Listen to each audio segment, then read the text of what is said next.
The next submission is an oral presentation by Greenpeace Canada as outlined in CMD 15H 2.2A and 2.2B.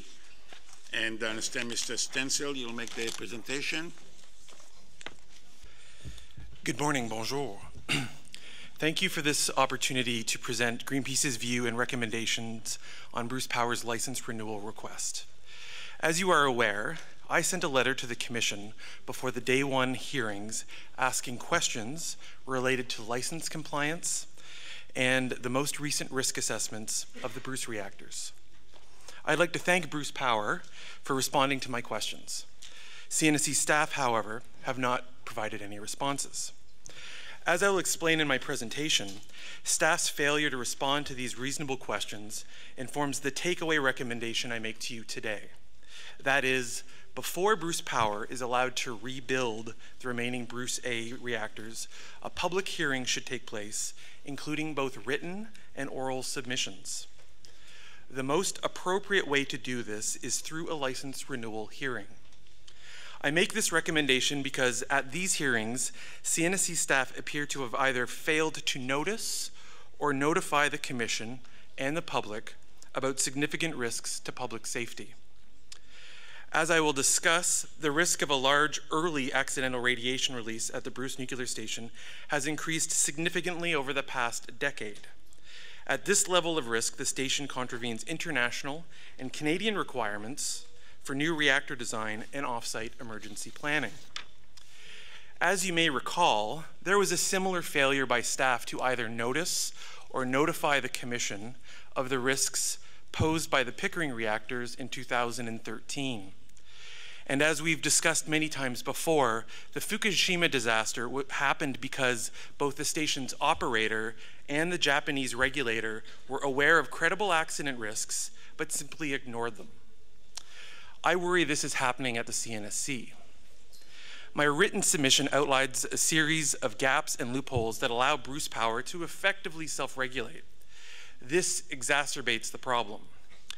These loopholes include allowing licensees to define the risk limits of their facilities, the failure to provide clear and consistent guidance on how external events are included in risk assessments, the failure to establish clear limits on the risk posed by multi-unit stations, and the failure of provincial authorities and the CNSC staff to verify the effectiveness of off-site emergency measures against the risk posed by nuclear stations. In Greenpeace's view, public review and Commission oversight is what's needed to address these weaknesses in the CNSC's regulatory framework in the near term. In the longer term, we need to have additional discussions. Bruce Power's most recent probabilistic risk assessments for the Bruce A and Bruce B stations show the station is much more dangerous than previously thought. On screen, you will see the traditional risk limits for large radioactive releases at Ontario Hydro's stations, compared to Bruce Power's most recent risk assessments and previous assessments dating back approximately a decade. These numbers are only for internal events. It shows that the most recent risk assessments found that the Bruce A reactors, particularly, have a potential for large radioactive releases that is just below the limit. This limit is the boundary the CNSC and industry have used historically to determine reasonable and unreasonable risk under the Act. So the risk of large accidental radiation releases has increased significantly. That in itself should be studied more closely. However, I think what triggers the Commission's responsibilities most under the Act is that the large release frequency is dominated by releases within the first 24 hours. This contravenes the CNSC's design requirements for new reactors, as well as the most recent European Safety Directive. Ontario's off-site nuclear emergency plans were also designed assuming relatively small and delayed radioactive releases. As I recall, the off-site plans for the Bruce station assume the majority of radioactive releases will be contained for about 2.5 days. In my view, Commission staff have a responsibility under the Act to inform the Commission and the public when a licensee's facility may pose an unreasonable risk to Canadian society. That didn't happen. and this failure to notify the Commission should be factored into your licensing decision. Another issue I asked the Commission to factor into its judgment of the staff's recommendations is their failure to notify the Commission that Bruce Power didn't meet license requirements.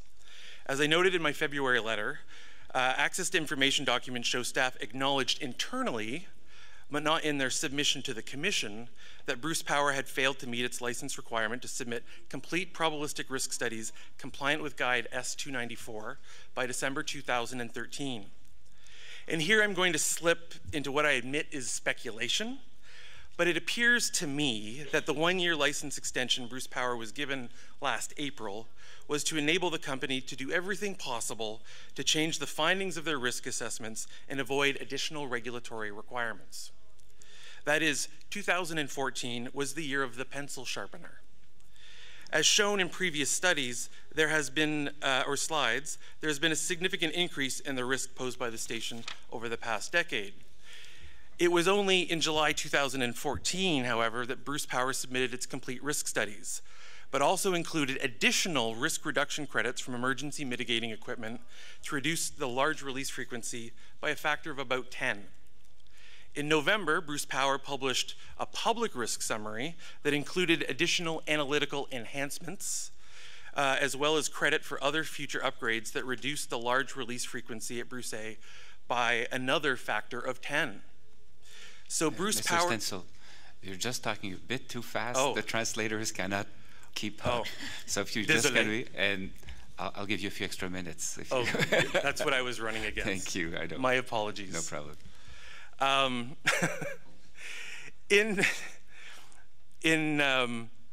Yes, so with analytical enhancements, their large release frequency was reduced by another factor of 10.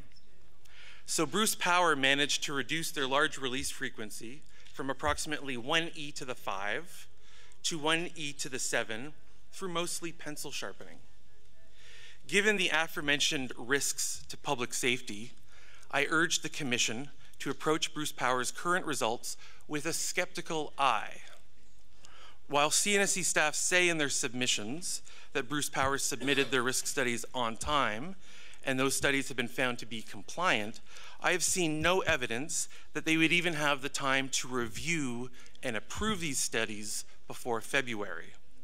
This is why I asked staff in February for their review schedule for the Bruce risk studies and their results. They have not responded to these questions. That said, it appears to me staff have not carried out a thorough review of Bruce Power's compliance with Regulatory Guide S294. Their submission shows that they have either failed to notice or notify the Commission regarding certain gaps in Bruce Power's compliance with S94. For example, on page 32 of the staff's submission for the Day 1 hearing, it lists the risk assessment methodologies accepted by CNSC staff. There is no Level 2 PSA methodology listed for high winds. Why wasn't this non-compliance mentioned? Did staff fail to notice it or simply fail to notify the Commission? Likewise, S294 requires Bruce Power to prepare uncertainty and sensitivity analysis for its PSAs. In section 3.4 of staff's supplementary submission, it states that Bruce Power is compliant with S294. However, when you look at the high wind PSA submissions for Bruce A and B stations, there is no mention of an uncertainty or sensitivity analysis that I've been able to find, at least. Again, did staff fail to notice this non-compliance, or did they instead fail to inform the Commission? The next issue is less about compliance than acknowledging new data and incorporating the knowledge into current risk assessments. I'm referring here to the Godridge tornado, which was an F3 tornado. Bruce Power acknowledged in its response to my questions that their high wind PSA only considered F2 tornadoes, not a Godridge tornado. Here's the key question for the Commission moving forward. Is it reasonable to exclude such an event that occurred only a few years ago from future risk assessments? Again, all of this underlines my main concern. Why did staff fail to inform the Commission of these gaps in analysis or non-compliance? Did they not notice them or simply not inform the Commission? Either way, it raises questions about the reliability of Bruce's non-compliant risk assessments for decision-making purposes. Aside from non-compliance issues, the rushed and what I would call backroom analytical enhancements, I am very concerned that there has been over the past year an unbalanced approach to risk assessment. Sharpening the pencil is about downplaying the risk posed by the station and avoiding regulatory action. And the CNSC reliance on industry studies, assessments, is vulnerable to this. So to balance things out, let's talk about a risk contributor that hasn't been given adequate attention given its importance. That is multi-unit risk. In my February letter, I provided the Commission with estimates of site-wide risk for the Pickering and Darlington reactors. I acquired this through access to information. In my view, this information should have been provided to last year's Commission hearings on the Pickering relicensing. This is troubling because the Pickering station is in the realm, clearly, as you see on screen, of unreasonable risk in almost all of staff's scenarios. That said, what is also informative about the graph is that CNSC staff internally assume ranges of efficiency, or you could say uncertainty, on the effectiveness of EMEs to reduce large release frequency. In the current license application, however, there are no such ranges provided. I urge the Commission to ask why. So that said, my February letter asked the Commission staff to provide their estimates for the Bruce site. Again, they did not respond to this request.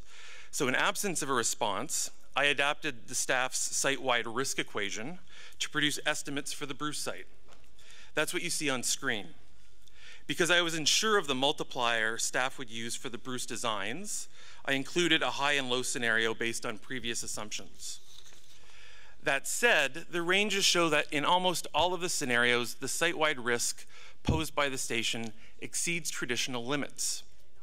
In my view, this needs to be factored into your deliberations, especially because Bruce Power has worked over the past year to lower the LRF through all sorts of pencil sharpening. It should also be factored into the review of the Bruce A life extension.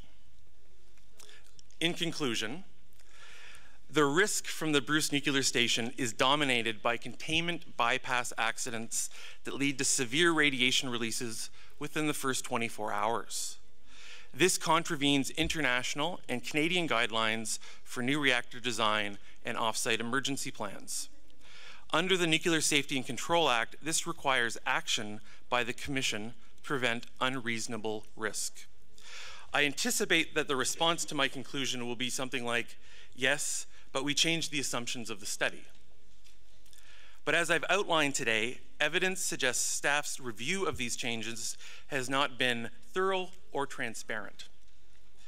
Given the risks initially identified, I believe this requires additional oversight by the Commission and the public. Moreover, while the CNSC is not an economic regulator, it should be cognizant that Bruce Power is under a lot of pressure to reduce cost of the Bruce A refurbishment. In Greenpeace's view, this is a risk to safety. On screen, you'll see a 2005 citation from Hydro-Québec in French, where they told the Commission staff that the economic case for Gentilly 2 was weak and depended on the safety standards applied. As you know, Hydro-Québec decided to close Gentilly after the cost topped $4 billion. It should be noted that the Bruce Power had already signed a contract with the province to rebuild the remaining Bruce A reactors, but has invoked a clause in its contract to allow it to renegotiate if the cost topped $3 billion. I say this because I think the Commission needs to insulate its decisions on safety upgrades from Bruce Power's current financial pressures. I think the way to do this is for the Commission and the public to keep a close eye on the pencil sharpener and provide oversight to both staff and Bruce Power. As noted, I believe the best way to do this is for a shorter license for Bruce A, so a hearing, including written and oral submissions, can take place to review the life extension plans. This concludes my presentation. I'm happy to take questions, and I'm sorry for the rapid initial presentation. Thank you very much. Thank you.